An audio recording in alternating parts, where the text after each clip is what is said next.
Hi, and welcome to my presentation. My name is Anthony Cosentino. I am a Title I reading teacher. I've been teaching Title for 2 years, and I will be teaching it again this year. I have 7 years of teaching experience, and the title of my paper is The Effects of Homework on Fluency Achievement. So what made me want to pursue this? Well, through research and, reading articles, I found that many people read at a basic reading level. And you might ask, what is a basic reading level? Well, a basic reading level is being able to read and understand simple documents. Well, okay, what's a simple document?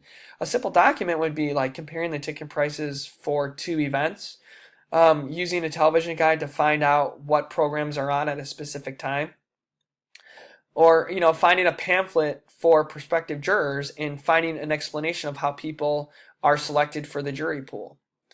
So those are some of the very basic, you look in a text and you find something that's right there. It involves no complex thinking. And to go along with that, the Department of Justice in 2014 found that the inability to read has been linked to delinquency, violence, and crime. And you might even see some of this in your school, but not to a crime extent. It might be kids acting out. And also, adults that are illiterate raise their own kids to be illiterate because they don't have the skills to provide their kids to be good readers. So, and you might even be working with some of these kids right now. So, how do we break that? How do we break that chain? And then students will display behavior concerns, poor grades, and absenteeism. And you might even see this now with the absenteeism. I know students that I work with day to day, they miss a lot of school, which is going to keep them from making gains like the other kids are in reading if they're not there. And some other statistics to go along with that, 14% of the U.S. adult population cannot read above a basic level. 21% of adults read below a fifth grade level. 19% of high school graduates can't read. On the National Assessment of Educational Progress in 2017, the average fourth grade reading score was not measurably different than 2015, so the students are not making much gains. And then 68% of fourth grade students performed at or above the basic achievement level in reading. And then finally, 85% of all juveniles who are in the juvenile court system are functionally illiterate. 85%, that's a large number. So, in regards to in what I do, I was thinking, okay, how do I make reading engaging? Well, first of all, I think of a positive enriching experience. I know that reading is a universal skill, and it definitely spirals through the content areas that we teach. I know I'm not a social studies teacher, but I know there is some reading in social studies. So I know that the social studies teacher has to indirectly teach. So we are really, all teachers are reading, so we have to keep that in our minds. And then I thought, thinking back on what I do, I wanted to know how I can help my students outside of the 20 minutes that I have them. So I figured, hey, I got to give them some more opportunities to practice outside of school, because I know students, and I've asked before, I know students aren't reading after school, and they're not reading during the summer. So there's that summer learning loss that also probably affects them as well. So during my presentation, I'll talk about homework, but I'll also refer to it as non-instructional work. So my purpose statement is, does homework have an impact on reading achievement?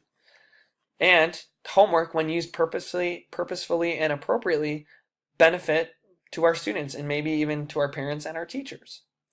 Well, homework it fosters opportunities to practice, review material previously learned in class. It demonstrates to the teacher if the student understood the lesson, and it provides opportunities for students to apply what they've learned previously to a new situation or a new situation or a new context. It also gives them an opportunity to use a wide range of sources like technology, in different modalities. But it also helps establish the importance of homework, and it helps with communication between the parents and the students, but also the communication between the parents and the teacher, because then the parent knows exactly what's being taught at school. But in the long run, it actually helps kids develop those independent learning skills. because mom and dad won't always be there forever, so they have to do this independently.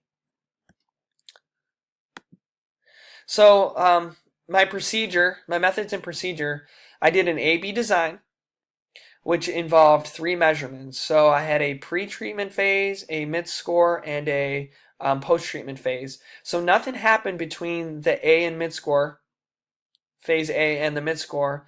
And then from the mid-score and the post-treatment phase is when I looked at that too. So my A-B design was 2 phases, which had 3 measurements. It had a pre-treatment, a mid-score, and a post-treatment.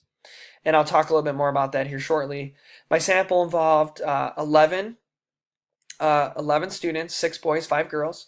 Most of them were Caucasian. They were just 2nd and 3rd grade title students. I used 2 separate paired t-tests. So when I took my 3 measurements, like I said, I did a pre-test, a mid-score, and a post-treatment. So the first paired t-test, occurred between the pretest and the mid-score, and then the second one occurred during the mid-score to the post-treatment, because that's when my intervention occurred. And I needed that mid-score to help determine if improvement did occur. I used an alpha level of 0.05, and students were assigned homework twice a week, and the students were given a high-frequency task. And a high-frequency task is a task that it's just pretty much practice. It's rehearsal. It could be a decodable reader that they've read in class. It could be practicing sight words. So it's that practice, that rehearsal, that's key here. So that's they were assigned that twice a week. And you can see here, this is a picture of the FAST bridge. This is where we log all the students' 3 assessments for their fluency and their accuracy, as you can see. So this is just a sample, but their pretest would have been what their winter score was. Their progress monitoring would have been their mid score, and then their spring FAST would have been their post-treatment score.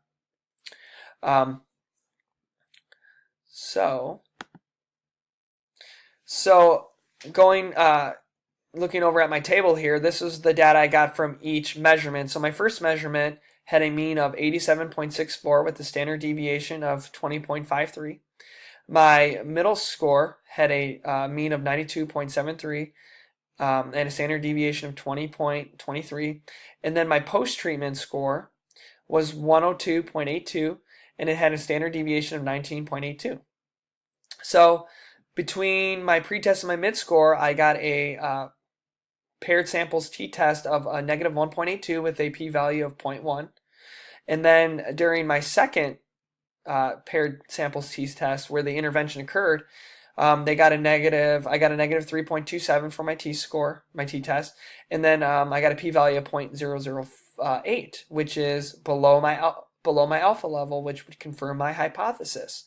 And to go along with that, there was a 6% increase between my pretest and my mid-score, and then there was about an 11% increase from my mid-score to my post-treatment, and this is illustrated on the next page with my bar graph.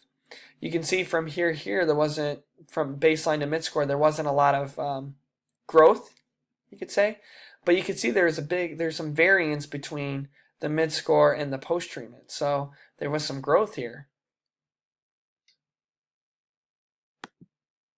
So what did I learn, and how does homework tie into this whole learning process? Well, the theory I used to kind of tie everything in was the cognitive information processing theory, which has a lot to do with what students are learning, how it gets processed into the brain, and how it is retrieved. So, students would attend to a concept in class.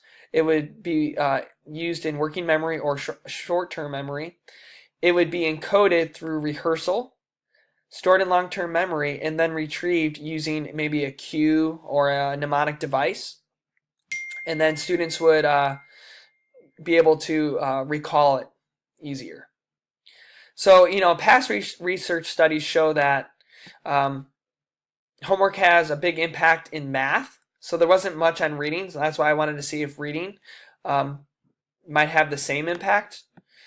There was definitely a strong dependence between improvement of academic achievement and the way the teacher used the homework in the classroom. So maybe bringing it up the next day and discussing it. And then Spaterlu 2017 found out that spending more time on homework does not actually guarantee higher achievement. It could also show the opposite, where the student does not understand, so they're taking too long to complete the task. So some implications for homework. Well, definitely this 10-minute rule from many studies have shown that this 10-minute rule is age appropriate, because a second grader does not have the attention span of a high schooler. So the rule of thumb is you take 10 minutes of non-instructional work and you multiply it by the grade level. So if they're in second grade, it would be 2 times 10, which would be 20 minutes. So that's important to remember, because their attention span is very short. Parent involvement promotes autonomy. So a parent helping their child with their homework, not giving them the examples, but scaffolding it by asking questions, helps promote this autonomy. And students develop this self-efficacy, and they regulate their emotions that way too. They set goals for themselves. So there is that product of self-efficacy that can be developed through non-instructional work. And homework needs to be used as reinforcement and not to teach something new. When they use it for reinforcement, that is something they can do independently. They don't need a lot of guidance, and that will definitely help with that self-regulation, self-efficacy. And it has to be high frequency. Nothing new, because that can make them very frustrated, and then they're going to try to seek help more when they should be able, when they shouldn't have to. They should be able to do that homework independently. So some limitations in future research. Definitely this was a small sample size of 11 kids. It would be nice to see if it was a larger sample, maybe a classroom, maybe doing one class versus another class.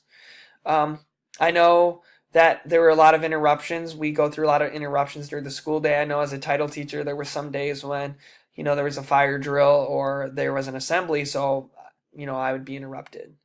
The experience of the teacher. I know some of my colleagues have strong reading backgrounds, so their students actually perform maybe a little bit better. Some students that I work with already had high self-efficacy levels. They had a higher level of independence. So those kids, would do anything you ask them to do. Like I said, for future research, a larger sample size.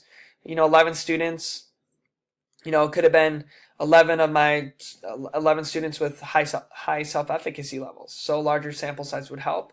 And then maybe doing a study on the types of rehearsal, because I didn't really specify if I was doing elaborative or maintenance. Elaborative would be more like mnemonic devices. You would give them ways to remember things using like poetry or mnemonic devices, versus maintenance, which is just repetitive practice. It's ongoing, it's repetitive.